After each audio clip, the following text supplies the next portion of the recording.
வந்து நான் இன்னும் வந்து ப்ராப்பராக வந்து ப்ளேஸ் அவுட் பண்ணல. புல்லெல்லாம் முளைஞ்சிருக்கு. அண்ட் தொட்டி க்ரோ பேக்ஸ் எல்லாமே கொஞ்சம் டேமேஜ் ஆகிருக்கு. இந்த இடம்லாம் வந்து நம்ம சேஞ்ச் பண்ணிவிட்டு நான் அதுக்கப்புறம் வந்து காட்டுறேன். அண்ட் இந்த பக்கம் நான் ஆல்ரெடி வந்து நம்ம கொஞ்சம் சின்ன சேஞ்சஸ் தான். அந்த பூனை மெசை செடியெல்லாம் கொண்டு வந்து இங்கே ஃபில் பண்ணிட்டேன். இங்கே ப்ளேஸ் காலியாக இருந்தது. இதுதான் பூனை மெசை.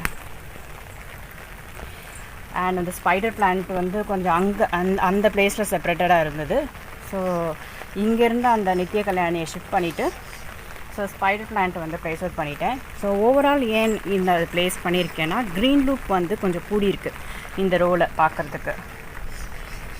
ஸோ இப்போ நமக்கு ஃப்ளவர்ஸ் கிடைக்கலனா கூட இந்த மாதிரி ஒரு செட்டப் வந்து நம்ம வந்து டெரஸில் பண்ணும்போது நம்ம மாடி சம்மர் டைம்லேயும் சரி அந்த ஒரு பசுமையான ஒரு தோற்றத்தோடு இருக்கும்போதே நமக்கு வந்து ஒரு பாசிட்டிவ்